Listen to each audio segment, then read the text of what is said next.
Hello everyone and welcome to another New World video. My name's Brian if you happen to be new to the channel, but if you're part of this incredible number, I almost said insane. You guys aren't insane, maybe you are.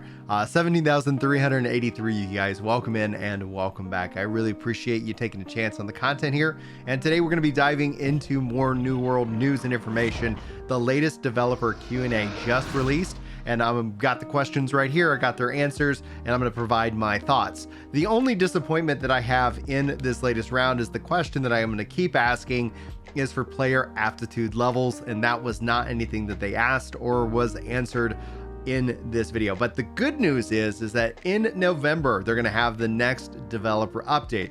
I love that they've been doing the Forged into Tournament dev Q&As, breaking out information to us as the players in kind of smaller chunks. And that makes the dev Q&A really focused forward on the future. And November is an excellent time for this to happen because if you guys remember, season 4 is set to kick off in less than 60 days. That's going to be sometime in December. So I think we're going to get a look at season 4 and hopefully at the roadmap for year 2 to 3, 2024's roadmap leading into what I would presume some console talk, maybe some new expansion talk.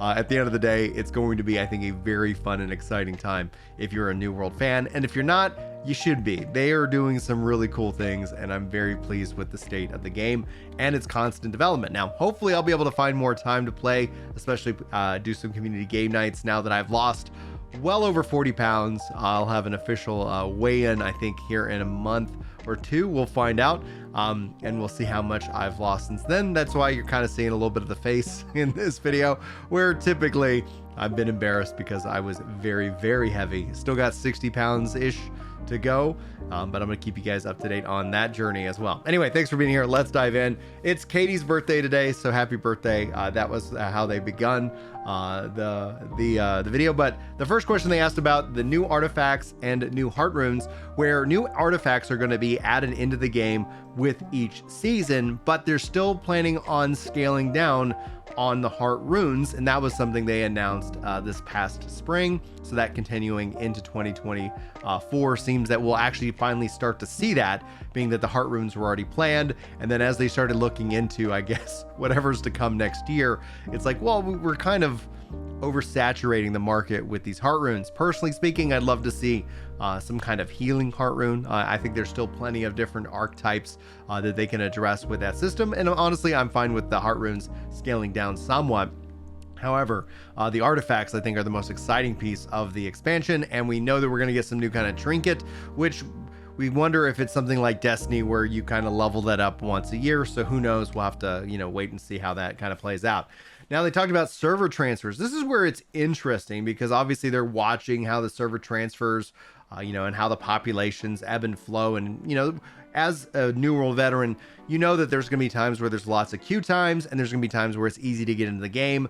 This is something I think is the most critical aspect of them to fix in the long run. They talk about being able to transfer your character off from the main menu, and that's a thing that they're testing out right now. So if you find yourself in queue, as my voice fails, excuse me, if you find yourself in queue, you can back out, and then there is kind of this beta where they'll let you be able to transfer off of your world, but they're going to keep testing that and make that kind of a bigger feature in the long run. That's one step. I really feel and hope that at some point they can get the game into kind of a state where you can guest on servers, so that if there's a low queue over on server B, but your main character's on server A, you can just go play on server B, so you can get that playtime in. And then whenever your queue pops for your server, it asks you if you want to go ahead and transfer back over to your main. There's pros and cons to that, but I think essentially that's something I feel when it comes to these kind of games, when you look at the state of the MMO as it exists across the plane, people are going to gravitate towards just being able to get into the game, any game. And that's going to be something that I think New World will hopefully look to address.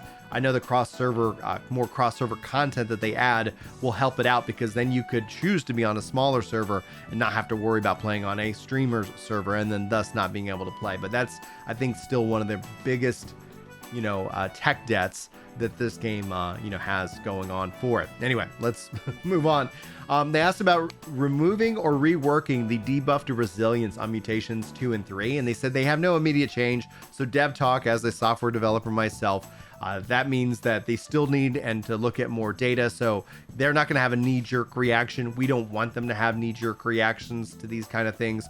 You want to really kind of separate the emotion from the telemetry and say, okay, what is the data really showing us? And they say that Mutation 2s are having a very high win rate. Mutation 3, they made it harder than what Mutation 10 was. So they're seeing obviously some some pushback and some difficulty there, but they're looking at the data, they're going to analyze it, and then if adjustments are needed, which we do see now more often, which is a big win for the team, kind of a once a month, you see kind of a balance pass adjustment.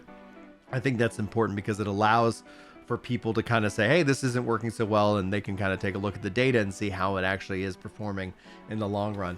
Then they go in, and this is where things kind of get interesting, because they talk about the difficulty of the worm raid. First asking if they're going to make it easier because they have a heart rune locked behind that. The plan here is they're going to shift the heart rune into something else, or they're going to make it available in other ways. But then the next question talked about, is there plans for more difficulties to the worm raid, something like the mutation system? And I think the devs are kind of like, yeah, this, you see, we get this all the time. People want the game to be easier. People want the game to be more challenging. And that's just because the game attracts a wide range of players. And they use the key word here. They say they want to respect the players. They're not trying to make a game for everyone. And I think that's a real big thing, because if you try to please everyone, you'll end up not pleasing anybody. I think that ultimately is kind of how that shakes out. But the word they use is respect. And I think that's actually kind of key to kind of the theme behind the different content. So you see the story mode added into the dungeons. We're going to see the matchmaking system for those expeditions, dungeons added in the near future. Who knows if that's going to be season 4, but I would expect to see it sometime in 2024 at a minimum. And with those kind of being put into place, you're going to see that kind of help and attract more of that casual player, which, like, I kind of feel like I'm a casually hardcore player. I play hardcore sometimes. Sometimes I play casually. Sometimes I just fish. But New World has a lot to offer me as a player, and I'm excited to see how it continues to go from there.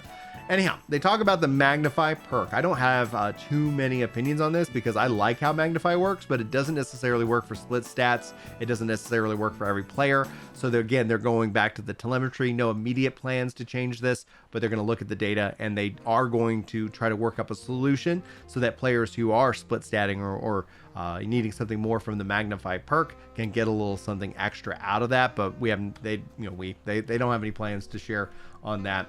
Now, they talked about optimized phases, and they said they have a big initiative that they're going to share with us in the future, but not right now. So your guess is as good as mine. This kind of leads me into the next roadmap. What are we going to see for the game itself? So I'm excited to see how that plays out. Then they go into any plans to add more mutation perks as well as more mutations. So they talked about, they're looking at right now to be able to add in more perks, but also add in more things that are mutated, as they've added in new expeditions. So that is something where we've seen they used to have just one mutation, went to 2. I don't know if they're at 3 right now, but if not, then you can kind of expect to see that stack up so that each week you can see different things that have been mutated and go from there. So we'll have to wait and see. Then there was a question about artifacts. What happens if you don't pick them up? Because somebody was farming a specific artifact for over 40 hours, have not gotten it. And they say, if you don't pick it up, it doesn't count against your loot limit. But right now there is a bug that if it drops and then your game crashes, it does count against you. So they're working on a fix with all haste. And then speaking of fixes, they are planning on rolling out a new fix to address some of the other bugs and issues around the Halloween patch. So that's something that they're working on, which really puts them, again, if you guys aren't aware, they are on a 2-week sprint cycle. And so every sprint, they have testing that happens afterwards. So most likely that fix is being tested right now. And then hopefully that is something that's included with the next update. They talk about the levels. What happens if you purchase the levels, you didn't get the levels for the battle pass, but you've already outgrown the use of that? They're going to give everybody who did that a special cash so that in season 4, the next season, you're going to get a special item, which is going to give you your 20 levels on that battle pass. So that's how they're going to compensate players of that.